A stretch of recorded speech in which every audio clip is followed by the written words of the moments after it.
अरे हरिया, तुम अभी तक खेत में क्या कर रहे हो? अंधेरा होने वाला है, घर चले जाओ, वरना तुम्हें पता है ना।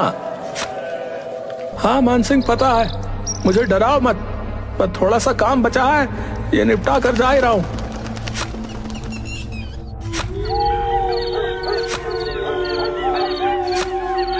एजी, इतनी रात हो गई है और आप अभी तक यहीं हैं। अरे तुम क्यों रात में यहाँ आ गई हो? तुम्हें पता है ना, रात में छलावा घूमता है।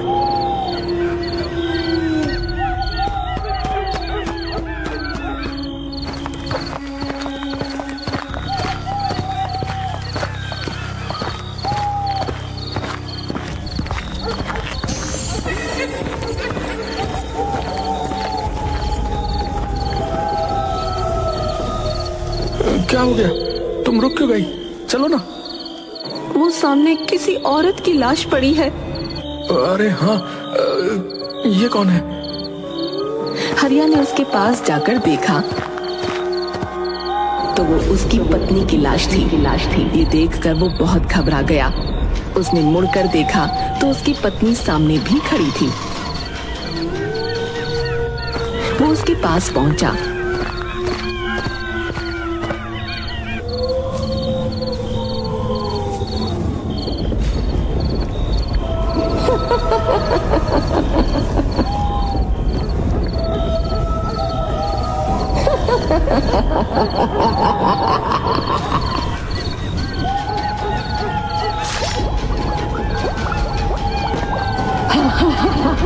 ताजा ताजा दिल, स्वादिष्ट।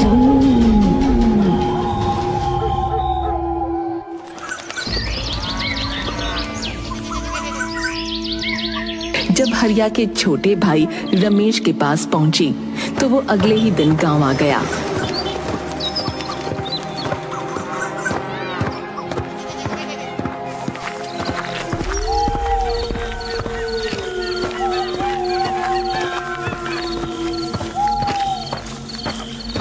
कितने बरसों बाद आज गांव आना हुआ है। यहां से जाते समय सोचा भी नहीं था कि वापसी किसी की मौत पर होगी। हे भगवान, मुझे इस बुरे समय को झेलने की शक्ति दे। रमेश काफी सालों बाद गांव आया था। वो बदले हुए गांव को देखता हुआ अपने घर की तरफ बढ़ रहा था। उसके मन में गांव में आने की खुशी भी थी और अपने भैया भाभी को खोने का दुख भी था। तभी अचानक उसे हरिया ने आवाज दी। अरे रमेश, अरे तुम आ गए। अरे कैसे हो? भैया आप? पर आप तो नहीं, मैं ठीक हूँ, पर छलावा ने तुम्हारी भाभी को मार दिया। लेकिन मानसिंह ने तो फोन पर बताया था कि तभी दूसरी तरफ से किसी की आवाज आई। उसने उस तरफ देखा तो वहाँ मानसिंह खड़ा था। उसने फिर से मुड़कर हरिया की तरफ देखा तो वो गायब हो चुका था। तुम इतनी रात में क्यों आए हो? तुम्हें पता है ना इस गांव में छलावा का प्रकोप है। ये तो शुक्र मनाओ कि मैं समय पर आ गया, वरना आज तुम्हारे साथ भी वही होता जो तुम्हारी भाभी और भैया के साथ हुआ था। चलो यहां से। मुझे लगा सचमुच मेरे भैया जिंदा हैं। उनको सामने देखकर मैं छलावा के बारे में भूल ही गया था। नहीं, वो जा चुके हैं। चलो घर, चलो जल्दी।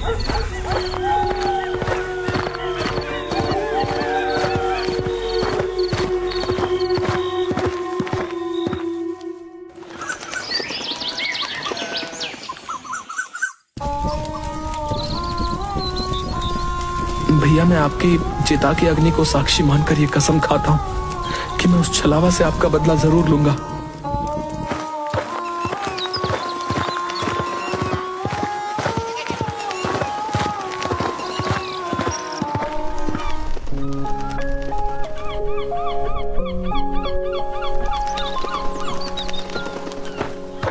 अंतिम संस्कार के बाद वो अपने बचपन के दोस्त गगन से मिलने निकल गया। पर जब वो उसके घर पहुंचा तो वहाँ ताला लगा हुआ था। वो उसके बारे में किसी से पूछने ही वाला था कि तभी वो आ गया। अरे रमेश, तू कब आया? मैं तो कल आया था, पर तेरे घर में ताला क्यों लगा हुआ है? अरे मैं कुछ काम से पड़ोस के गांव गया हुआ था, बस अभी आया हूँ। तभी अचानक शोर मचने लगा। पता चला गांव से बाहर जाने वाले रास्ते पर एक लाश मिली है। उस लाश का भी दिल निकाला जा चुका था और उसका मुंह भी कुचला हुआ था। हे भगवान, ये इस गांव में हो क्या रहा है? जरूर ये छलावा का काम होगा, लेकिन मैंने तो कभी नहीं सुना कि छलावा लोगों का दिल निकालता है। पहले नहीं निकालता होगा, पर अब इन लोगों में भी अपडेट आने लगे हैं। तुझे हंसी आ रही है? ये कोई हंसने की बात नहीं है, लोग मर रहे हैं। सॉरी, तो फिर इससे बचने के लिए क्या किया जाना चाहिए बता? हमें इस छलावा से छुटकारा पाने का कोई तरीका निकालना ही पड़ेगा। उसने मेरे भैया और भाभी को मारा है, मैं उससे बदला लेना चाहता हूँ। गगन और रमेश काफी देर खड़े बातें करते रहे, पर उन्हें छलावा को मारने का कोई रास्ता नजर नहीं आता। उसके बाद रमेश अपने घर चला जाता है।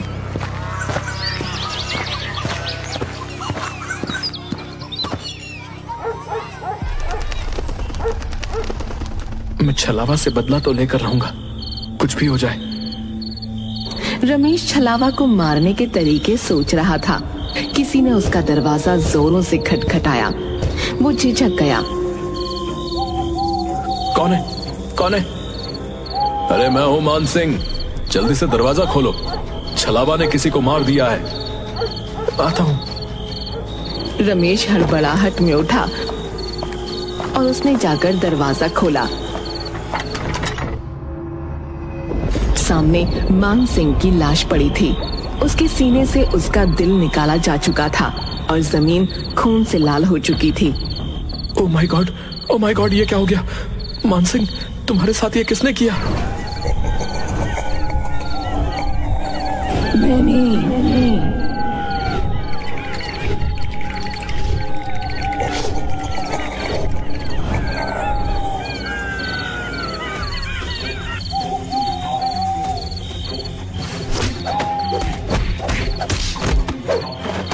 मैं तुझे छोड़ूंगा नहीं।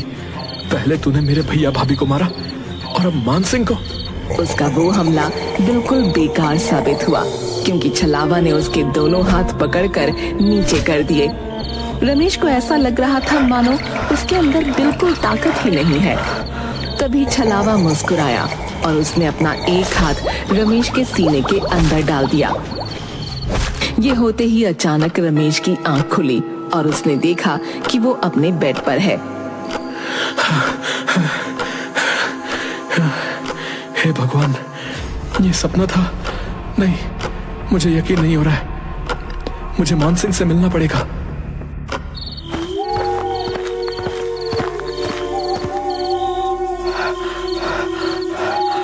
अरे क्या हुआ? तुम ऐसे हाफ क्यों रहे हो? मैंने सपना देखा कि छलावा ने तुम्हें भी मार दिया और मुझे भी। मैंने अपने बड़े बूढ़ों से सुना है कि अगर तुम्हारे सपने में कभी छलावा आए, इसका मतलब वो आसपास ही है। कहीं तुम छलावा ही तो नहीं? अरे पागल, मैं छलावा नहीं हूँ। तो खुद मेरे पास चल कर आया। कहीं तू तो छलावा नहीं? क्या हुआ भाई? तुम लोग क्यों इतनी रात गए लड़ रहे हो? तो क्यों इतनी रात में टहल रहा है? तुझे नहीं पता रात में छलावा आता है? अरे मैं तो पीकर टुन्न रहता हूँ, छलावा मेरा कुछ नहीं कर सकता है। अरे तुम उसे छोड़ो, वो तो पिया हुआ है। ये बताओ कि छलावा कहाँ होगा?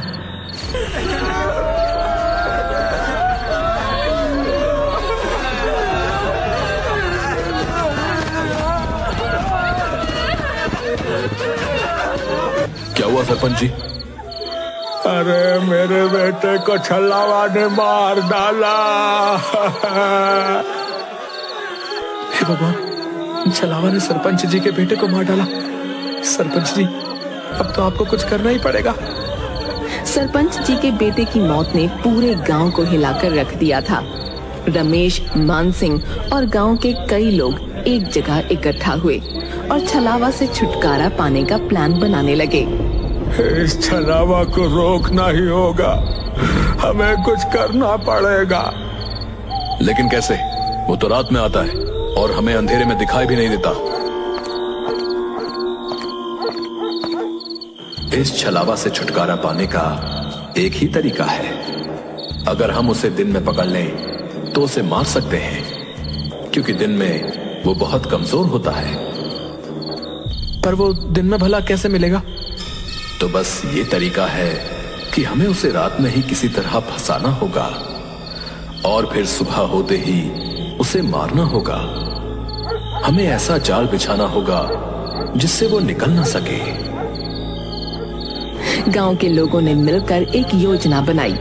उन्होंने एक बड़ा जाल तैयार किया और तय किया कि वो छलावा को रात में ही फंसाकर सुबह मार डालेंगे। अरे गगन, तुझे पता है हम लोग छलावा को पकड़ने वाले हैं। दिन में तो वो कभी मिलेगा नहीं, इसलिए रात में ही पकड़ना है। मैं तुम्हारे साथ हूं, लेकिन ये बहुत खतरनाक काम है भैया। लेकिन करना तो पड़ेगा, वरना लोग ऐसे ही मरते रहेंगे। रात का अंधेरा चारों ओर फैल चुका था। गांव के कुछ बहादुर लोग छलावा को पकड़ने की योजना के तहत इकट्ठा हुए। कई लोग डर के मारे नहीं आए थे, जिनमें गगन भी शामिल था। गगन फोन क्यों नहीं उठा रहा? उसने वादा किया था कि वो भी आएगा। शायद वो डर गया होगा। हम यहाँ हैं, हमें ही ये काम करना होगा। तभी एक ठंडी हवा का झोंका आया और सबकी रूह कांप उठी। अचानक सामने छलावा प्रकट हुआ, लेकिन हरिया के रूप में। भैया, आप जिंदा हैं? आप यहाँ कैसे? रमेश, मुझे बचा लो, छलावा मुझे मार डालेगा। रमेश का दिल जोरों से धड़कने लगा। वो अपने भाई की तरफ बढ़ा। तभी हरिया अचानक जोर से हंसने लगा और उसका रूप बदलने लगा। पहले वो एक बूढ़ी औरत बना, फिर एक जवान आदमी और फिर एक बच्चे में बदल गया। अंत में वो अपने असली भयानक रूप में आ गया। तुम लोग मुझे पकड़ने की कोशिश कर रहे हो, तुम मुझे नहीं पकड़ सकते। तभी एक आदमी ने हिम्मत दिखाई और छलावा की तरफ भागा। मैं तुझे नहीं छोड़ूंगा, आज तुझे मार कर ही रहूंगा।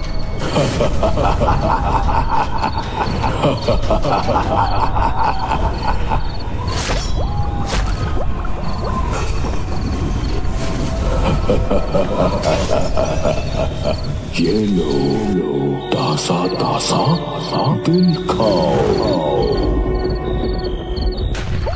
वहां मौजूद सभी लोग सन्न रह गए, जबकि छलावा वहां से गायब हो चुका था। ऐसा लग रहा था मानो वो उन लोगों को यही बताने आया था कि तुम लोग मेरा कुछ नहीं बिगाड़ सकते। छलावा को ये कैसे पता चला कि हम उसे पकड़ने वाले हैं? क्या वो अंतर्यामी भी है? नहीं, छलावा अंतर्यामी नहीं होता, कुछ गड़बड़ है। ये सुनकर रमेश सोच में डूब गया कि आखिर छलावा को ये पता कैसे चला।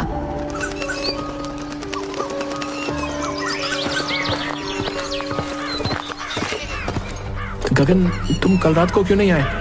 मैंने तुम्हें कई बार फोन किया। यार मेरी तबीयत ठीक नहीं थी, इसलिए नहीं आ सका यार, सॉरी यार। रमेश और गगन गांव की गलियों में टहलते हुए एक पुराने मंदिर के पास पहुंचे। चलो मंदिर के अंदर चलते हैं, थोड़ी शांति मिल जाएगी। नहीं नहीं, मैं मंदिर के अंदर नहीं जा सकता, मेरी तबीयत अभी भी ठीक नहीं है। क्यों बहाना बना रहे हो? चलो अंदर।